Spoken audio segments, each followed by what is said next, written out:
ఇదిగో సార్ ఇంకో 50 ఇవ్వండి సార్. అయినా ఖాళీకి వెళ్ళాలి. ఖాళీగా ఎందుకు వెళ్తాం? 10 రోజులు ఇద్దరం కలిసి వెళ్దాం. అక్కడే వెళ్ళాలంట. తెచ్చాను రా. రైల్వే స్టేషన్ ప్లాట్ఫామ్ ఉంది, తెచ్చు. ఏమండి బాగున్నారా? బానే ఉన్నానండి. ఇంకా బీపీ షుగర్ ఏం రాలేదు. శనివారం వస్తా అన్నారు, శుక్రవారం వచ్చారేంటి? ఇచ్చే స్టేషన్ లో పడుకొని రేపు పొద్దున్నే వస్తాను. అయ్యో నా ఉద్దేశం అది కాదండి. చేతి కోపడకండి, రండి కూర్చోండి. స్నానానికి నీళ్లు పెట్టించమంటారా? ఎందుకు? డైరెక్ట్ గా నూతలు దూకేస్తాను. సాయంత్రం దించండి. అయ్యో ఎందుకండి ప్రతిదానికి కోపడతారు? కోపడక ఇంట్లో ఆయన కారు పెట్టుకుని స్టేషన్ ఒక కారు పంపించలేరా? మీరు ఎప్పుడు వస్తారు? నార్మల్ ఏంటే కౌంటర్ ఇస్తున్నావు? నేనా? దున్న పొత్తులా తిని. ఏం బాబు అయ్యో మావయ్య ఎప్పుడు రావడం? ఇప్పుడే వచ్చారు మావయ్య.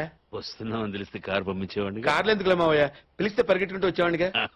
ఎక్కడికి వెళ్తున్నట్టున్నారు? పొలానికి. గమ్మునొచ్చేయండి మావయ్య, బయట అండలుగా ఉన్నాయి. అలాగే. 1 మినిట్ ఆశీర్వదించండి మావయ్య.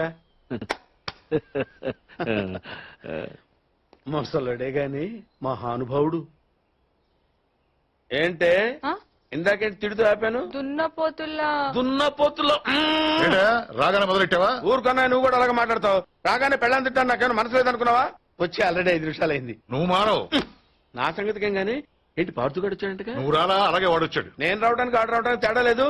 అల్లుడు సీజన్లు అంటాడు, వస్తాడు పోతాడు. మనవడు చెట్టు వస్తే పాతూ పోతాడు. యా బాబాయ్ ఎప్పుడొచ్చావు? ఇప్పుడేనమ్మా. ఎన్నాళ్ళు క్యాంపు? సమ్మర్ కదా, జస్ట్ 2-3 మంత్స్ ఉండి వెళ్ళిపోతా. సారీ అమ్మా, మొన్న ఎంగేజ్మెంట్ కి రాలేకపోయాను. పెళ్లి కొడుకు యావరేజ్ అంట కదా అనుకున్నారు. కిట్టు వీడే పార్థు.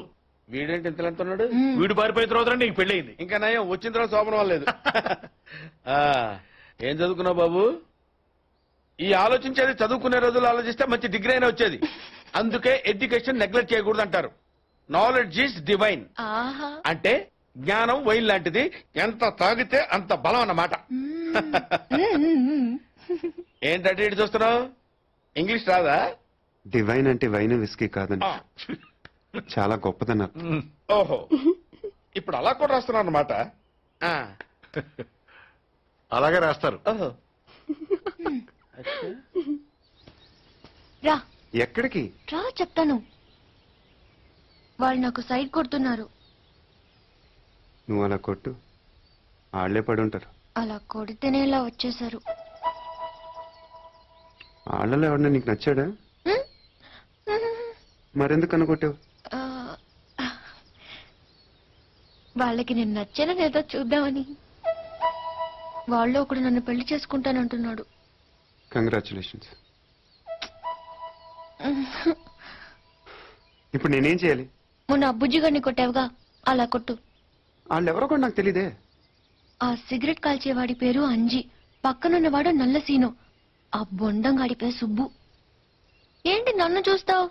ఇప్పుడు వాళ్ళెవరో తెలిసింది కదా, వెళ్ళి కొట్టు. ఊరికి ఎలా కొట్టను? నాకే ఊరికి అక్కర్లేదు. ఒక్కొక్కడికి 10 రూపాయలు చప్పున 30 రూపాయలు ఇస్తాను. పోనీ 50?